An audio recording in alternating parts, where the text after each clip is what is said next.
ابھی حال ہی میں لیٹسٹ جو اس کا بیان آیا اس میں بہت ساری خلاف واقعات جھوٹی اور من گڑت باتیں کی ہیں اور بہتانات اور افتراءات اس نے باندھے ہیں، اور بار بار کہتا ہے کہ تمہارے بابوں نے یہ کہا، تمہارے بابوں نے یہ لکھا ہے۔ حالانکہ جن بزرگوں کی، جن بابوں کی یہ بات کر رہا ہے نا، وہ شخصیات ہیں کہ امت مسلمہ ان کو اپنا بزرگ اور بابے مانتی ہیں۔ اگر یہ انکار کرتا تو اس سے کوئی بعید نہیں ہے۔ سیدنا باعث بسطامی کا اگر یہ انکار کر رہا ہے نا، یا داتا صاحب رحمۃ اللہ کا انکار کرتا ہے، تو اس سے کوئی بعید نہیں ہے کہ یہ ابھی تو کہتا ہے نا میرے سیاستہ والے بابے ہیں، یہ کل کو سیاستہ سے بھاگے گا، اور یہاں تک کہ اس کے بیانات بدلتے رہتے ہیں۔ کبھی تو صحابہ اکرام علیہ رضوان تک کو اپنا بزرگ تسلیم نہیں کرتا، کہتا صرف ایک ہی بزرگ ہے، نبی کریم صلی اللہ علیہ وسلم کی ذات اقدس۔ تو اس سے کوئی بعید نہیں ہے۔ میں یہ بتانا چاہتا ہوں کہ جن شخصیات پر یہ تبرہ کرتا ہے اور ان کے بارے میں بالخصوص سیدنا باعث بسطامی رحمۃ اللہ، حضرت فرید الدین عطار رحمۃ اللہ کے بارے میں بکواس کرتے، بونکتے اور بے حیا، نعوذ باللہ، اس طرح کے بازاری اور سوقیانہ الفاظ اس نے استعمال کیے ہیں، وہ شخصیات کون ہیں؟ جو امت مسلمہ کے ہاں مسلمہ شخصیات ہیں۔ اگر ان کا دفاع کرنا اور ان کو رحمۃ اللہ کہنا، ان کو اللہ کا ولی ماننا، یہ نعوذ باللہ بے حیائی ہے اور الیاذ باللہ تعالیٰ یہ گمراہی ہے، تو پھر میں ابھی آپ کے سامنے نام گنتا ہوں اور آپ کو حوالے پیش کرتا ہوں کہ کن کن لوگوں نے ان شخصیات کو امت کی مسلمہ اور مقتدر شخصیات تسلیم کی ہے۔ ابن تیمیہ جیسے ان کے مسلمہ جو پیشوا، ان کے غیر مقلدین کے امام و پیشوا، ابن تیمیہ نے سیدنا باعث بسطامی رحمۃ اللہ کی تعریفیں کی۔ یہ حافظ ابن کثیر کی کتاب البدایہ و نہایہ، اس کی جلد نمبر 11 صفحہ نمبر 41 پر حافظ ابن کثیر نے سیدنا باعث بسطامی کا ذکر کیا اور کہا احد مشایخ صوفیہ، یعنی صوفیہ میں سے بہت بڑے مشائخ، اور وَلَهُ مقامات و مجاہدۃ مشہورہ و کرامات ظاہرہ، ان کا بڑا بلند مقام ہے اور ان کے بہت مشہور مجاہدے ہیں اور ان کی کرامتیں ظاہر ہیں۔ اسی طرح یہ دیکھیں غیر مقلد وہابی مولوی ہے عبداللہ محدث روپڑی، اپنی کتاب فتاوی اہل حدیث کی پہلی جلد کے صفحہ نمبر 52 پہ لکھتا ہے شیخ ابو یزید بسطامی رحمۃ اللہ علیہ، جو مشائخ میں سلطان العارفین کے لقب سے پکارے جاتے ہیں، یعنی غیر مقلدین بھی ان کو اپنا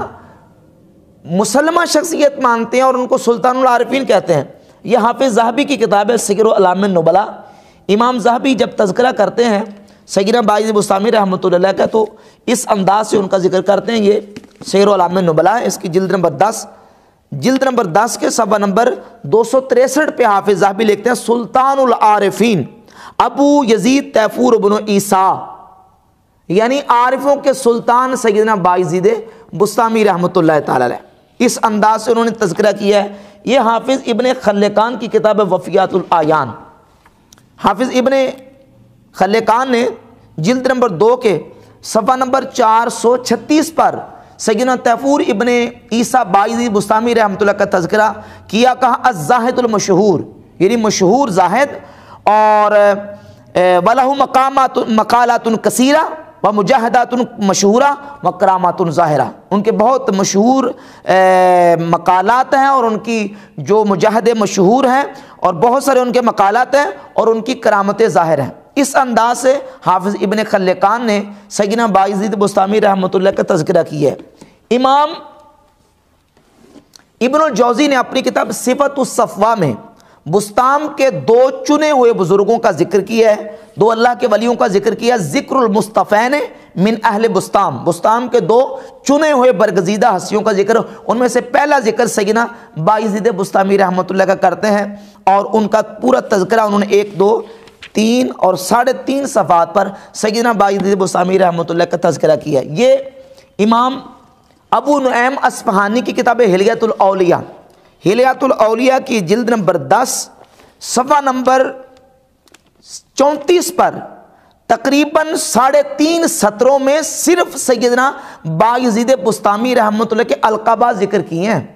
حافظ ابو نعیم اصفہانی المتوفی 430 ہجری، انہوں نے 3.5 سطروں میں تقریباً 15 کے قریب القابات سیدنا باعث بسطامی رحمۃ اللہ کے ذکر کیے ہیں، اور کہا اشارتہ حائنہ و عبارتہ کامنہ لعارفیہ دامنہ ولمنکریہ فاتنہ، کہ ان کی جو عبارتیں ہیں وہ ایسی ہیں کہ ان کے جاننے والوں کے لیے ضامنہ ہیں اور ان کے منکرین کے لیے آزمائش بن جاتی ہیں۔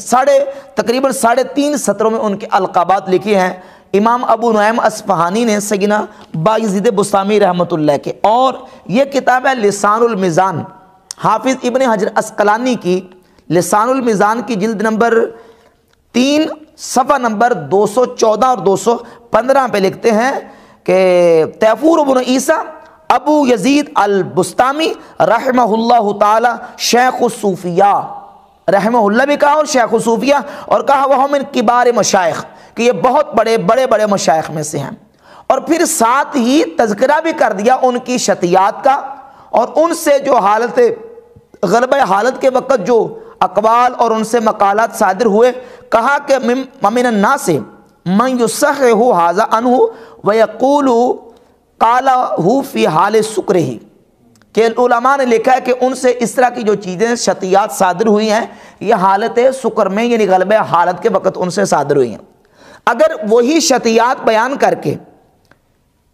حضرت شیخ فرید الدین عطار رحمۃ اللہ علیہ ان کی توجیہ بیان کریں اور ان کی کچھ توضیح بیان کریں تو یہ کہتا ہے کہ بے حیائی کا کام کر رہے ہیں۔ نعوذ باللہ شیخ فرید الدین عطار رحمۃ اللہ علیہ کو بے حیا کہا ہے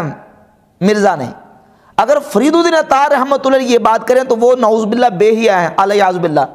تو پھر امام ابن حجر عسقلانی کے بارے میں کیا کہو گے، اور امام ذہبی کے بارے میں کیا کہو گے؟ امام ذہبی نے تو یہاں سیر اعلام النبلاء کی جلد نمبر 10 کے صفحہ نمبر 264 پہ لکھا ہے انہو قالہا فی حال الدہشت والسکر، کہ انہوں نے یہ حالت دہشت و سکر میں کلمات کہے، والغیبت والمحو فیتوی ولا یحتج بہا، سبحانی ما آدم شانی وغیرہ کے جو کلمات ہیں انہوں نے حالت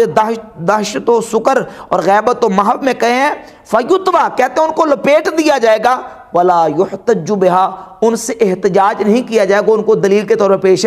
نہیں کیا جائے گا۔ اور سلطان العارفین بھی کہا یحکیٰ عنہ فی شت اشیاء منہا ما لا یصح، کہتے کچھ ایسی بھی چیزیں ان سے حکایت کی جاتی ہیں کہ جو صحیح نہیں ہیں۔ تو اگر ان کا دفاع کرنے والے اور ان کو ولی اللہ ماننے والے اور ان کو اپنا بزرگ ماننے والے وہ بے حیا ہیں، تو ان سارے محدثین کے بارے میں مرزا اپنی زبان کیا کھولے گا؟ تو اس طرح کی باحیات قسم کی اور بے حیائی پہ مبنی باتیں مرزا نے ان اولیاء اللہ کے بارے میں بکواس کرتے ہیں، بونکتے ہیں اور بے حیا ہے نعوذ باللہ، اس طرح کے سوکیان اور بازاری الفاظ جو ہیں ان کے لیے استعمال کیے ہیں۔ اب رہ گئی بات سیدنا تیفور ابن عیسیٰ بایزید بسطامی رحمۃ اللہ کے شتیات کی۔ شیخ فرید الدین عطار رحمۃ اللہ علیہ نے اپنی کتاب تذکرۃ الاولیاء